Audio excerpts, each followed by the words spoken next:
Hello बच्चों, math का जो 2023 का पेपर आया है 822 ईबी, उसका जो है सॉल्यूशन आपको अभी 1 मिनट में पूरा पता चल जाएगा। आप मिला लीजिए पेपर आपका कितना सही हुआ है कितना गलत। तो इसके पहले हम विकल्प देखते हैं। विकल्प में पहला विकल्प क्या है, कौन सहभाज्य संख्याओं का युग्म है।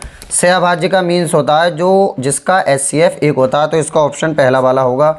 दूसरा है 144 के अभाज्य गुणनखंडों की घातों का योग है। घातों का योग, तो पहले इसके अभाज्य गुणनखंड कर लेंगे कितने के, 144 के।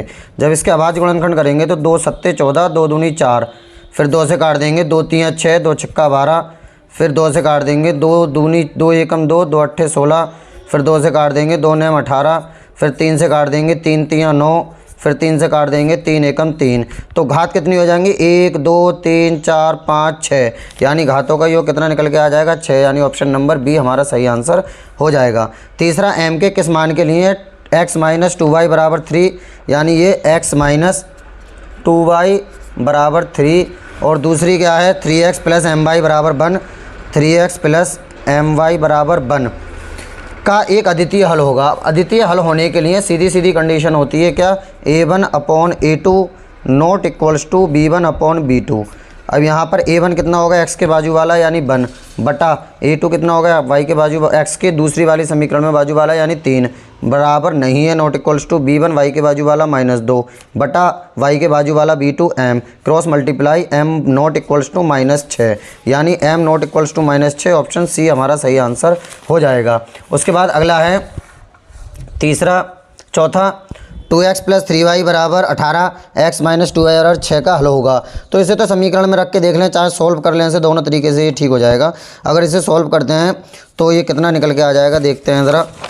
जब इसे सॉल्व करेंगे तो 2x प्लस 3y बराबर 18 अलग रख लेते हैं उठा के, 2x प्लस 3y बराबर 18, और दूसरा क्या है x माइनस 2y बराबर 2, यानी x माइनस 2y बराबर 2। अब इन दोनों को सॉल्व करेंगे तो इधर x में 2 से गुणा कर दी जाएगी, तो कितना हो जाएगा, 2x प्लस 3y बराबर 18। अब इसमें 2 से गुणा होगी तो 2x माइनस 2 दूनी 4y बराबर 2 दूनी 4।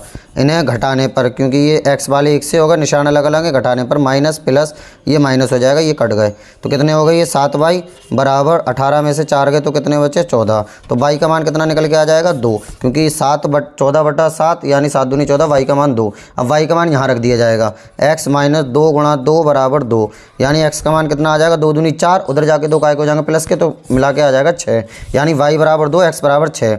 वाई बराबर पहला वाला ही ऑप्शन बिल्कुल सही आंसर हो जाएगा। एक बार चेक भी कर लेते हैं, जैसे 6 दूनी 12 और वाई का मान 2 रखोगे, 2 3 6, 6 12 और 6 कितना होगा, 18। तो इधर भी 18 इधर भी ठीक है, यहाँ रखते हैं 6 माइनस एक तरीका ये होता है इसका, 2 दूनी 4, तो 6 में से 4 गए तो कितने बचे, 2। हमारा ये आंसर सही हो गया।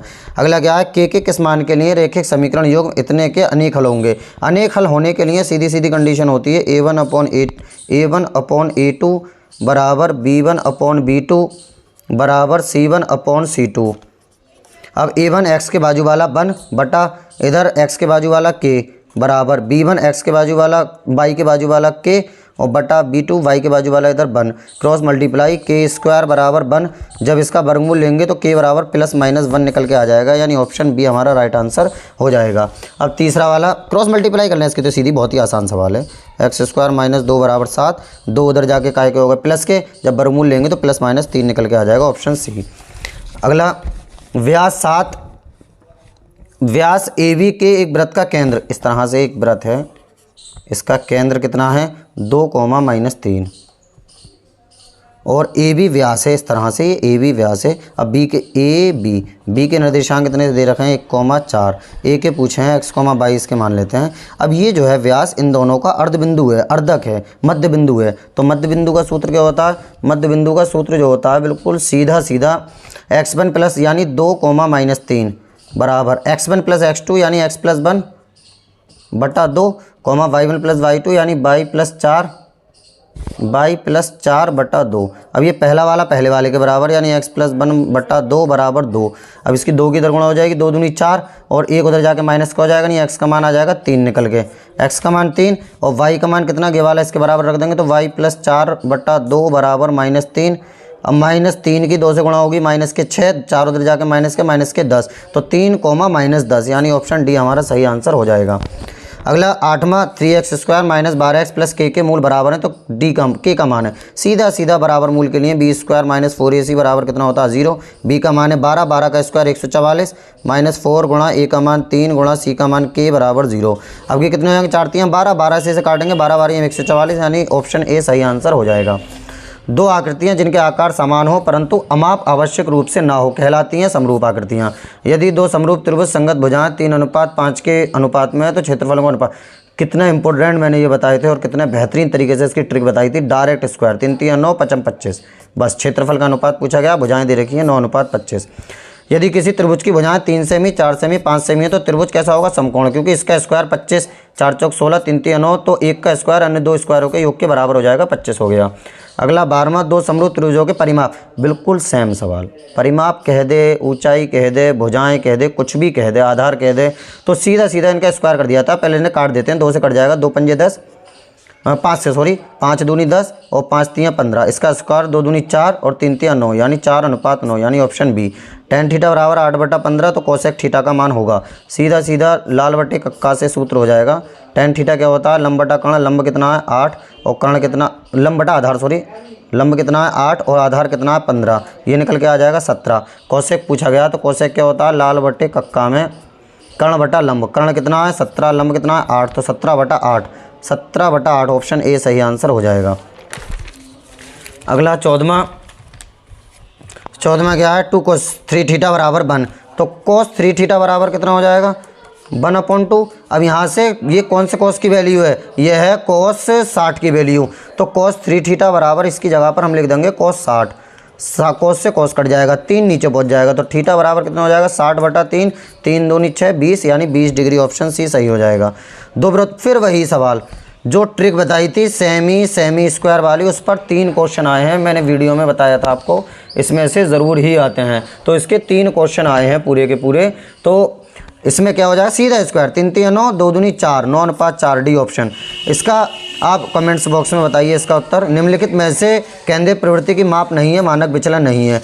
1 से 9 तक प्राकृतिक संख्याओं का समांतर माध्य, माध्य बराबर क्या होता है पदों का योग बटे पदों की संख्या। अब 1 से 9 तक तो 1 + 2 + 3 प्लस इस तरह से प्लस 9 तक, और बटा 9 इन्हें जोड़ा जाएगा तो ये 45 निकल के आ जाएगा, बटा 9, 9 से काट देंगे, 9 पंजे 45, 5, ऑप्शन ए सही आ जाएगा। माध्य का 16,